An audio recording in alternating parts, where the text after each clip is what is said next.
7 factors to consider when hiring an assets manager. Assets management is a system of managing, organizing, and maximizing value from objects or holdings.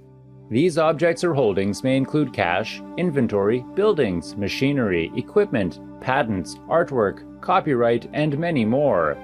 The job of an assets manager consists of determining what investments to make or avoid that will grow a client's portfolio. The asset manager should hold the following capabilities: strong analytical skills, highly skilled in math and finance, excellent communication skills, detail-oriented and highly organized, skilled in negotiation and project management, working knowledge of business and data intelligence software, and excellent critical thinking skills. This role is reserved for people who have experience and can work in management roles. An asset manager is crucial to all aspects of your life, be it your business, your personal or community assets. Even though we have mentioned some of the qualities one should expect in an assets manager, it may help extensively discuss what to look out for before hiring an assets manager. Let us look at 7 factors that are instrumental in selecting an assets manager to work with you. Before we dive into that, don't forget to hit the subscribe button. Now, let's get started. Number 1. Needs. The needs of the individual or the company for what reason they are hiring an assets manager must be established. This point is the first step to hiring the right person for the job. There are different asset management branches, including the following. Digital assets. This is the effective management of digital content and media and the processing and storing of it.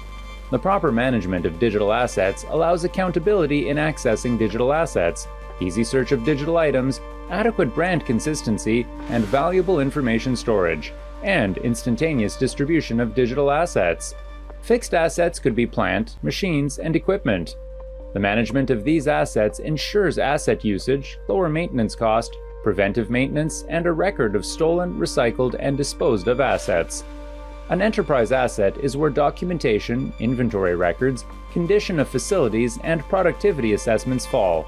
These assets, when appropriately managed, help customize accurate reports, data visualization, and tailored productivity goals. There are also financial assets, which are the more traditional assets we know. A financial asset is real estate, brokerage services, cryptocurrency, and other intangible investments. A well-managed financial risk will maximize profit and mitigate risk. And finally, infrastructure assets management.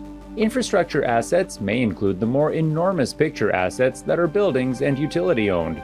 All these must be studied, and then a decision made on what kind of assets one has and the type of managers they need to open hiring. Number 2. Qualification and experience. The knowledge of whether the person has the right educational and professional background is vital. This role is management in nature, and as such, it cannot go to someone who is hoping to work on the job or has a little financial administrative background. The qualifications will set the best apart in both cases. You can find the standard required qualifications in your current region and look out for that at interviews. The experience of the person also matters. It is essential to confirm with their previous clients if they did an excellent job while with them or made decisions that did not mitigate risk. Gathering information about a person you will potentially hire is not wrong, and so reach out to as many people and ask about them. Their performance assessment over the last 5 years is essential as well. Inquire about it. The right thing to do will be to hire someone who is best looking on paper and reviews. Number 3. Frequency of reviews. The number of times your asset manager wants to review assets is an essential point to note. Assets are all you have, and so if you're not in constant communication with the person helping you make critical decisions on them, then there could be a potential problem. The relationship between the asset manager and client should be cordial, and the number of times you have chats should be very often. If your asset manager appoints members of his team to deal with you when he is busy, those should be frequent as well. The asset manager should supervise these team members well, and he must always take reports from them and communicate back with you. Once an asset manager is too busy and seems like they are struggling to make time for you, it is a sign to not work with them. Number 4. Personal investments of the assets manager. The assets manager should be able to lead by example. If you are talking to managers, it is imperative to find out what they are investing in and the type of portfolio. It goes without saying that if your asset manager cannot manage his assets, they should be nowhere near yours. You have to make conversation about their personal choices and the benefits they receive. This information will help you settle on someone who knows what he is doing because he is knee-deep managing his assets. It will be difficult for someone to tell you where their assets are and still discourage you from investing there. That is how you get the best by ensuring that the asset manager's mouth is where his money is. Building assets is not accessible, and you could be wondering if it will not be too much to ask. You need to understand that a person's personal experiences are what shapes them professionally. Also, why we insist on working with someone who has many years, even a decade of experience, so you know they have enough assets and can show you the way. Number 5. Compensation. The general misconception is that every asset manager receives compensation depending on how many assets you have. This is, quite frankly, untrue. There are many fees that an assets manager will charge you regardless of your assets, so an asset manager making money based on how much he makes should not be your mindset. The long-term investments will not mature until several years, so do you expect the manager to wait? You need to find out if the compensation policy of your asset manager is favorable to you, and you can pay them what they are asking. The compensation is essential because you should be willing to pay the price for the best since you want the best. But if the compensation required is too much, you can find a much more affordable option. Number 6. Strong track record. The performance of the asset manager before this interview is critical. The people who have worked with them should be the best persons to give you an appraisal of the manager's performance. You must be able to tell from other people if the procedures they use to yield results. It is not okay that they have a model and know the least risky of investments. It is also about if the methods work, if they have good communication skills, and follow through with their words. The performance review from them should tell all the risks they have gone under and all the wins they have made.